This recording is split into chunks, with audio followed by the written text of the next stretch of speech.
Hi, I'm Paul Carroll, technical writer for Digital Photo Magazine, and welcome to this CameraCraft video tip on controlling aperture, shutter speed and ISO.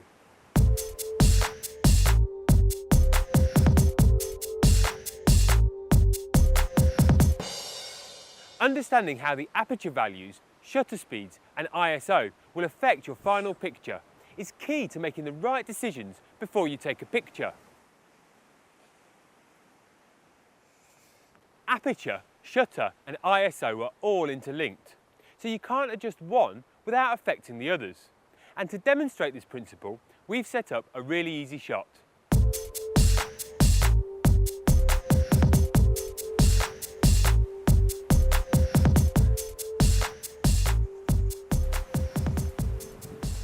The shot we've devised is really straightforward and easy to try out yourself, either in a field or just in your back garden.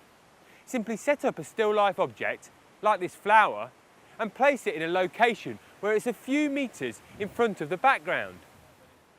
Next, set up your DSLR on a tripod in the portrait position and use a standard zoom lens zoomed out to 18mm. Place the camera around 12 inches in front of the subject and then frame up so the flower fills the bottom of the frame. Then just switch to manual focus and focus in tightly on the flower.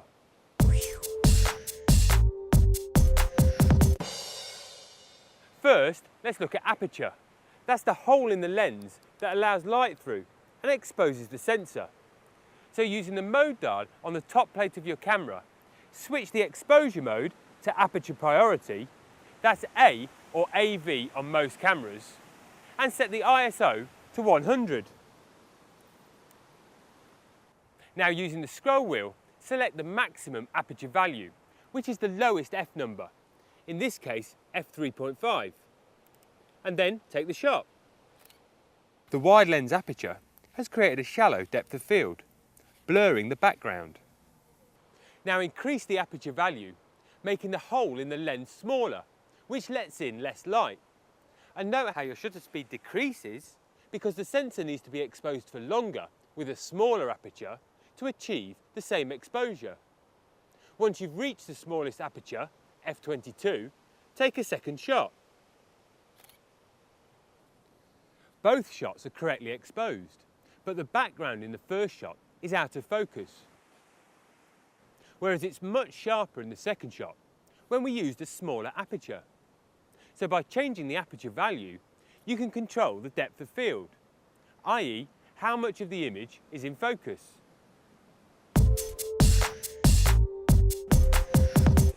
Now let's look at shutter speed.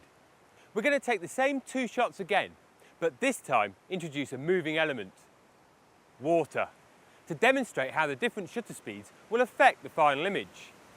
With the same settings from the previous shot, that's an aperture of f22 and a slow shutter speed, I'm going to pour water over the flower and take a third shot.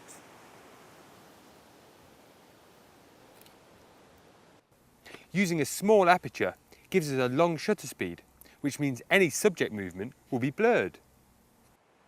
Now set the aperture back to f3.5, which will give us a faster shutter speed.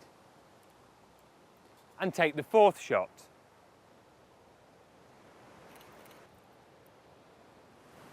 Again, both shots are correctly exposed, but where we've used the smaller f22 aperture, the slower 1/6 of a second shutter speed has blurred the movement of the water, whereas the wider f3.5 aperture has given us a faster 1/250th of a second shutter speed, so the water is sharper. So, what have we learned? Well, with exactly the same shot setup, we can create very different effects simply by changing our aperture and shutter values. But what about ISO? Well, say we wanted to truly freeze the water so that we could see the individual droplets. We'd need a much faster shutter speed than 250th of a second. But that's the fastest shutter speed that we can get, even with the aperture wide open at f3.5. So to achieve a faster shutter speed, we need to increase the light sensitivity of the camera's sensor. To do this, increase the ISO from 100 to 3200 Now we have a much faster shutter speed, so take the shot again. Now our water droplets are really frozen, compared to our original 250th of a second shot.